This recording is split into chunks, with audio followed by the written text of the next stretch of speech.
ولا تہنوا ولا تحزنوا، کمزور نہ بنو اور غمگین نہ ہو۔ ذرا سوچئے اللہ سبحانہ تعالیٰ کیوں فرما رہے ہیں کہ کمزور نہ بنو؟ کیونکہ اللہ سبحانہ تعالیٰ جانتے ہیں کہ آپ کمزور پڑ چکے ہیں۔ وہ کیوں کہتے ہیں غمگین نہ ہو؟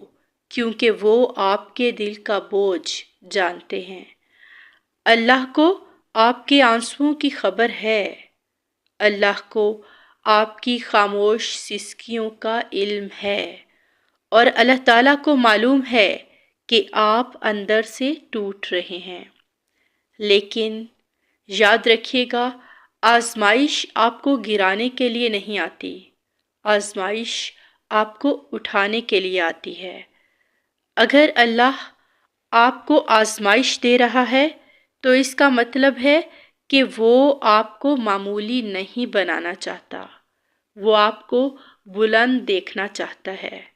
جتنا بڑا امتحان اتنی بڑی تربیت، جتنا گہرا درد اتنی ہی بلند پرواز۔ آپ پوچھتے ہیں یا اللہ ہمیشہ اچھا وقت کیوں نہیں رہتا؟ کبھی آسانی کبھی سختی، ایسا کیوں؟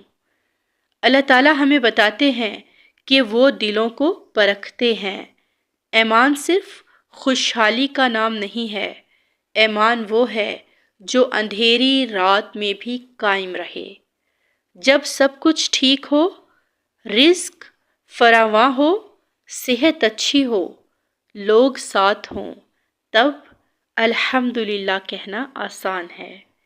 لیکن جب راستے بند ہو جائیں، دعائیں رکی ہوئی لگیں، مدد نظر نہ آئے، تب الحمدللہ کہنا، یہی اصل ایمان ہے۔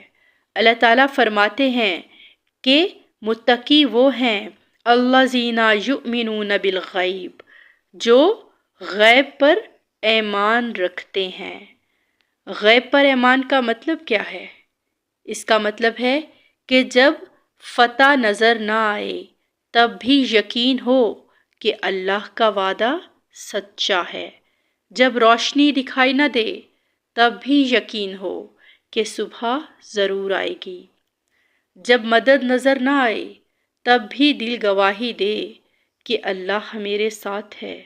میری بہنوں اور بھائیوں، اللہ کبھی کسی مومن کو آزمائش میں اس لیے نہیں ڈالتا کہ وہ اسے چھوڑ دے، وہ آزماتا ہے تاکہ آپ کے اندر کا اصل ایمان ظاہر ہو جائے، تاکہ آپ صرف آسانیوں کے مسلمان نہ رہیں بلکہ مشکلات کے بھی بندہ مومن بن جائیں۔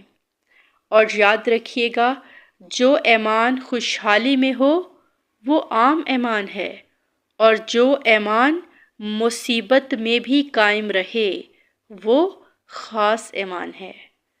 اگر آج آپ کی زندگی میں طوفان ہے تو شاید اللہ سبحانہ تعالیٰ آپ کو ساحل نہیں سمندر کا راز سکھا رہے ہیں۔